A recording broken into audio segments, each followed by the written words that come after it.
வணக்கம். இன்னைக்கு நம்ம பேச போறது வெறும் கணக்கு கிடையாது. ஆனா நம்ம உலகத்தையே இயக்குற சில மறைமுகமான விதிகளை பத்தி தான் பார்க்க போறோம். உறவுகள், சார்புகள். இந்த பெயர்களை கேட்டதும் ஐயோ கணக்கா அன்னு கொஞ்சம் பயமா இருக்கலாம். ஆனா உண்மையை சொன்னா இந்த ஐடியாஸ் எல்லாமே நம்மள சுத்தி நம்மள ஒவ்வொரு நாளையும் தொட்டுட்டு தான் இருக்கு. வாங்க அதெல்லாம் என்னன்னு கொஞ்சம் சுவாரஸ்யமா பார்க்கலாம். கணிதம்னு சொன்னாலே நமக்கு ஞாபகம் வர்றது என்ன? எண்கள், ஃபார்முலாஸ், சமன்பாடுகள் இதுதானே. ஆனா ஜிஹெச் ஹார்டி ரொம்ப அழகா சொல்லியிருக்கார் பாருங்க. கணிதத்துல ஒரு தனிப்பட்ட அழகு இருக்குன்னு.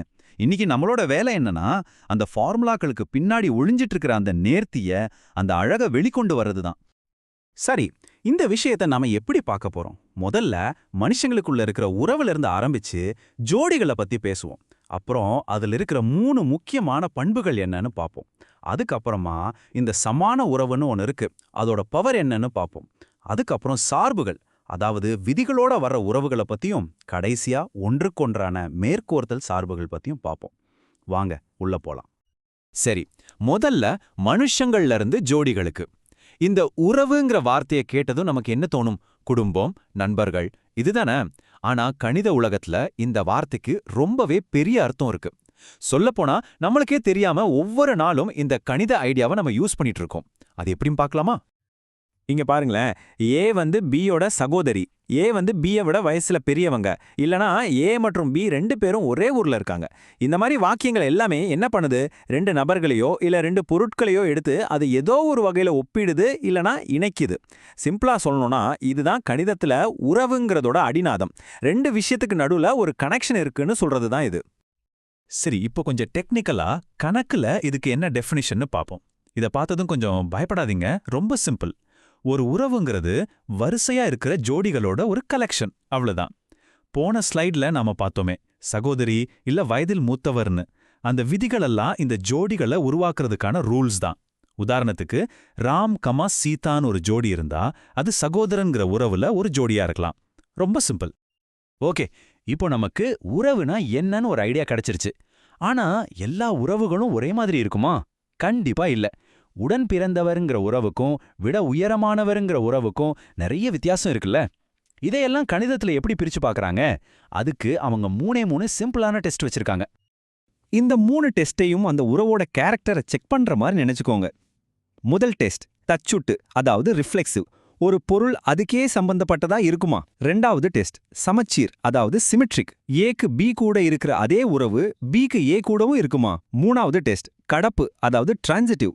ஏக்கு பி கூடவும் பிக்கு சி கூடவும் ஒரு உறவு இருந்தா அதே உறவு ஏக்கும் சிக்கும் இருக்குமா? இந்த 3 கேள்விகள் தான் எந்த ஒரு உறவோட உண்மையான முகத்தையும் நமக்கு காட்டும். வாங்க இந்த சமச்சீர் பண்பை இன்னும் கொஞ்சம் டீப்பா பார்ப்போம். இது ரொம்பவே நேச்சுரலான ஒண்ணு. இப்போ உடன் பிறந்தவர்ங்கிற உறவை எடுத்துக்குவோம். ஏ வந்து பியோட உடன் பிறந்தவர்னா பியும் ஏவோட உடன் பிறந்தவரா தானே இருப்பாங்க. அப்போது இந்த டெஸ்ட்ல பாஸ். சரி, இப்போ தந்தைங்கிற உறவை எடுத்துக்குவோம்.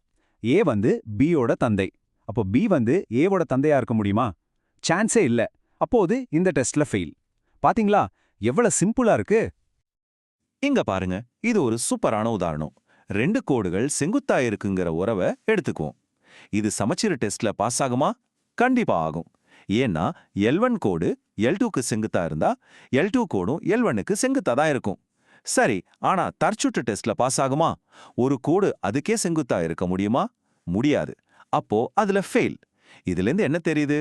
ஒரு உறவு ஒரு டெஸ்ட்ல பாஸ் ஆகலாம், ஆனா இன்னொரு டெஸ்ட்ல ஃபெயில் ஆகலாம். இதுதான் இதுல சுவாரஸ்யமே. சரி, ஒரு டெஸ்ட்ல பாஸ் இன்னொரு டெஸ்ட்ல ஃபெயில்னு சில உறவுகள் இருக்கு. ஆனா ஒரு ஸ்பெஷலான உறவு இந்த 3 டெஸ்ட்லயுமே பாஸ் ஆனா என்ன ஆகும்? அதுதான் நாம அடுத்ததா பார்க்க போற சமான உறவு. இது ரொம்பவே பவர்ஃபுல்லான ஒரு கான்செப்ட். ஆமா, ஒரு உறவு தற்சுட்டு, சமச்சீர், கடப்புன்னு இந்த 3 பண்புகளையும் ஒரே நேரத்துல கொண்டிருந்தா அதைத்தான் நாம சமான உறவுன்னு சொல்றோம். இது உறவுகளையே ஒரு கோல்ட் ஸ்டாண்டர்ட் மாதிரி. இது ஏன் அவ்வளோ பவர்ஃபுல்னு சொல்றேன்னா, இதோட சூப்பர் பவர் என்ன தெரியுமா? அது ஒரு பெரிய கசகசன்னு இருக்கிற ஒரு கூட்டத்தை எடுத்து அதை நீட்டா தனித்தனி குரூப்பா பிரிச்சிடும். இந்த குரூப்ஸ் ஒன்னோட ஒன்னு சேராது. கணிதத்துல இத சமான பகுதிகள்னு சொல்லுவாங்க. சிம்பிளா சொன்னா குழப்பத்துல இருந்து ஒரு ஒழுங்க உருவாக்குறதுக்கு இது ஒரு சூப்பரான கருவி. இங்க ஒரு அருமையான உதாரணம் பாருங்க. 2 நம்பரும் ஒன்னு ஒற்றைப்படையா இருக்கணும் இல்லைன்னா ரெட்டைப்படையா இருக்கணும் அப்படிங்கிறது தான் நம்ம உறவு. இப்போ இது என்ன பண்ணுது பாருங்க, எல்லா நம்பர்ஸையும் கரெக்டா 2 குரூப்பா பிரிக்குது. ஒரு குரூப்ல ஒற்றைப்படை எண்கள் 1, 3, 5, 7, இன்னொரு குரூப்ல ரெட்டைப்படை எண்கள் 2, 4, 6. எந்த ஒரு நம்பரும் 2 குரூப்லயும் இருக்க முடியாது.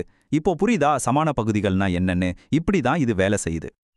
ஓகே, உறவுகளை பத்தி இப்போ நமக்கு நல்லா தெரியும். அடுத்ததா நாம சார்புகள், அதாவது ஃபங்க்ஷன்ஸை பத்தி பார்க்க போறோம். இது ஏதோ புது விஷயம்னு நினைச்சுக்காதீங்க. ஃபங்க்ஷன்ஸுங்கிறது ரொம்பவே ஸ்ட்ரிக்டான ரூல்ஸ் கொண்ட ஒரு ஸ்பெஷல் டைப் ஆஃப் உறவு தான். ரொம்பவே கணிக்கக்கூடிய உறவு. ஒரு ஃபங்க்ஷனை ஒரு மிஷின் மாதிரி கற்பனை பண்ணிக்கோங்க. நீங்க ஒரு இன்புட் உள்ள போட்டா அது ஒரே ஒரு அவுட்புட் மட்டும்தான் கொடுக்கும். கரெக்டா ஒன்னே ஒன்று தான். ஒரு இன்புட்டுக்கு 2 அவுட்புட் வராது, அவுட்புட்டே வராமலும் இருக்காது. இதுதான் ஃபங்க்ஷனோட கோல்டன் ரூல். இந்த விதி எவ்வளவு முக்கியம்னு இந்த படங்கள் தெளிவா காட்டுது. இடது பக்கம் இருக்கிற படத்தை பாருங்க. ஒவ்வொரு இன்புட்ல இருந்தும் ஒரே ஒரு அம்பு தான் வெளியில போகுது. அதனால இது ஒரு ஃபங்க்ஷன். ஆனா வலது பக்கம் இருக்கிற படத்துல 1ங்கிற இன்புட்ல இருந்து 2 அம்புகள் வெளியில போகுது. இது அந்த கோல்டன் ரூலை பிரேக் பண்ணுது. அதனால இது ஒரு உறவு, ஆனா ஃபங்க்ஷன் கிடையாது. வித்தியாசம் புரியுதா? நம்ம உறவுகளை வகைப்படுத்தின மாதிரியே ஃபங்க்ஷன்ஸ்களையும் வகைப்படுத்தலாம். எல்லா ஃபங்க்ஷன்ஸும் ஒன்றும் இல்ல. அதோட இன்புட்டும் அவுட்புட்டும் எப்படி நடந்துக்குதுங்கிறத வச்சு நாம அதை இன்னும் 2 வகையா பிரிக்கலாம். இது ஃபங்க்ஷன்ஸை இன்னும் நல்லா புரிஞ்சுக்க நமக்கு உதவும். முதல்ல ஒன்றுக்கு ஒன்றான சார்பு, அதாவது 1-to-1 ஃபங்க்ஷன். இது பேர்லயே இருக்கு. ஒவ்வொரு தனி இன்புட்டுக்கும் ஒரு தனி அவுட்புட் இருக்கும். 2 வேற வேற இன்புட் ஒரே அவுட்புட்டுக்கு போகாது. ஒவ்வொரு அவுட்புட்டும் அதுக்குன்னு ஒரு யூனிக் இன்புட் வச்சிருக்கோம். இந்த படங்கள் வித்தியாசத்தை பளிச்சுன்னு காட்டுது. இடது பக்கம் இருக்கிற படத்தை பாருங்க. ஒவ்வொரு இன்புட்டும் ஒரு தனி அவுட்புட்டுக்கு போகுது. இதுதான் ஒன்றுக்கு ஒன்று. ஆனா வலது பக்கம் இருக்கிற படத்துல 1, 2ன்னு 2 இன்புட்டும் ஒரே அவுட்புட்டான பிக்கு போகுது. அதனால இது ஒன்றுக்கு ஒன்றானது கிடையாது. இத பலவற்றுக்கு ஒன்றான சார்புன்னு சொல்லுவோம். அடுத்த வகை மேற்கோர்த்தல் சார்பு, அதாவது ஆன்டோ ஃபங்க்ஷன். இது முழுக்க முழுக்க அவுட்புட் பத்தினது. ஒரு ஃபங்க்ஷன் ஆன்டோவா இருக்கணும்னா அதோட அவுட்புட் செட்ல இருக்கிற எல்லா எலிமெண்ட்டுக்கும் குறைஞ்சது ஒரு இன்புட் மேட்ச் ஆகிருக்கணும். சிம்பிளா சொன்னா எந்த அவுட்புட்டும் தனியா மேட்ச் இல்லாம இருக்கக்கூடாது. மறுபடியும் இந்த படங்களை பார்ப்போம். இடது பக்கம் இருக்கிற படத்துல அவுட்புட் செட்ல இருக்கிற A, B, C, D 4மே யூஸ் ஆயிருக்கு. அதனால இது ஆன்டோ ஃபங்க்ஷன். ஆனா வலது பக்கம் இருக்கிற படத்துல ஈயும் எஃப்பும் தனியா நிக்குது. அதுக்கு எந்த இன்புட்டும் மேட்ச் ஆகல. அதனால இது ஆன்டோ கிடையாது. சரி, இதெல்லாம் எதுக்கு நாம தெரிஞ்சுக்கணும்? இந்த வகைப்பாடுகள் எல்லாம் வெறும் கணக்கு பரீட்சைக்காக மட்டும் இல்ல. கணினி அறிவியல், பொருளாதாரம் மாதிரி பெரிய துறைகள்ல ஒரு சிஸ்டம் எப்படி வேலை செய்யுது, அதை கணிக்க முடியுமா, அது முழுமையா இருக்கான்னு புரிஞ்சுக்கிறதுக்கு இந்த கான்செப்ட்ஸ் ரொம்பவே உதவுது. இது ரொம்ப பவர்ஃபுல்லான கருவிகள். இன்னைக்கு நாம ரொம்ப எளிமையான விதிகள்ல இருந்து ஆரம்பிச்சு அதை எப்படி சமான பகுதிகள், சார்புகள்னு பெரிய ஒழுங்கான அமைப்புகளை உருவாக்குதுன்னு பார்த்தோம். இப்போ உங்களுக்கான ஒரு கேள்வி. நம்ம வாழ்க்கையில வேற எங்க இந்த மாதிரி சில அடிப்படையான விதிகள் சேர்ந்து ஒரு பெரிய சிக்கலான அமைப்பை உருவாக்குறதுன்னு நீங்க பார்த்திருக்கீங்க? உயிரியலா இருக்கலாம், மொழியா இருக்கலாம், இல்ல சமூகமாவே இருக்கலாம். யோசிச்சு பாருங்க, பதில்கள் சுவாரஸ்யமா இருக்கும். இந்த கணித பயணத்துல என் கூட சேர்ந்ததுக்கு ரொம்ப நன்றி.